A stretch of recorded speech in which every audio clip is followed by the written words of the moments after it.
ई बात के हो न सोचे विचारे हमनी के दुश्मन भाई बात दुनिया अर्जी बयाब के हो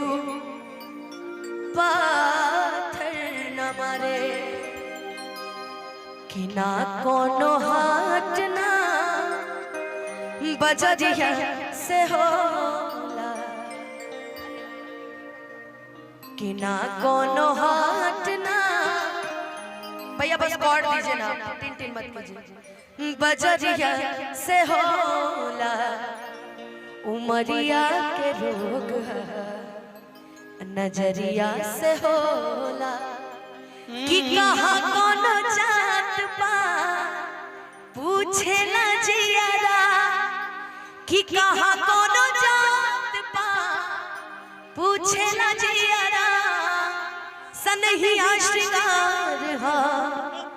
कि सनहिया श्रृंगार हा सवरिया से होला दिन भर बातें करते रहते ना कोनो हाथ ना बजरिया से होला ना कोनो हाथ ना बजरिया से होला उमरिया के रोग नजरिया से होला उमरिया के रोग नजरिया से होला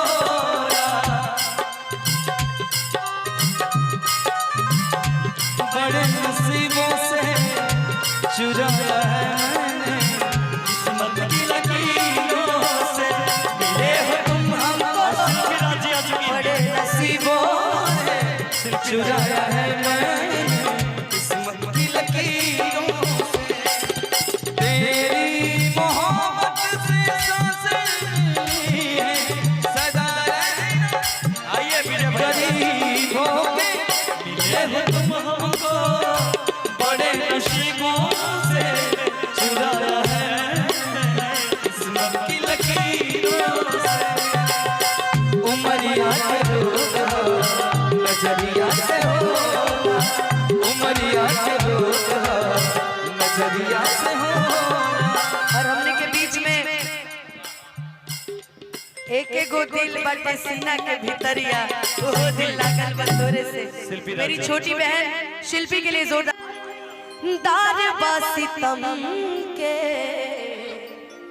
इनका के मत मारा जा मारदा जा हमके हो देखिया हमारे हक दार बासितम के अरे इनका के मत मारा जा मारदा जा इनके ही फैसला ना कटरिया से होला ई फैसला ना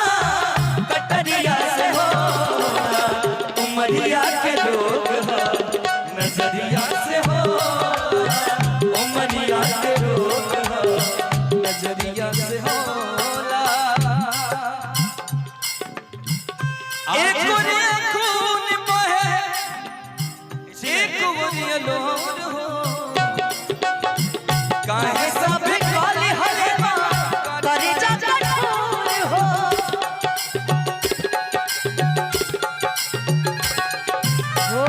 इतना मैं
के इलाज नहीं जहरिया से होला,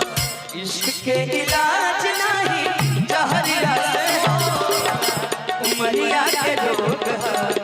नजरिया से होला, उमरिया के रोग। और जाते जाते कभी मुझको हंसाए, कभी मुझको रुलाए, कभी मुझको हंसाए, कभी मुझको रुलाए, मुझे कितना सताता है वो लड़का बहुत याद आता है, वो लड़का बहुत याद आता है, वो लड़का बहुत याद आता है, वो लड़का बहुत याद आता है, उमरिया के रोग, उमरिया के रोग नजरिया से कि उमरिया के रोग नजरिया से हो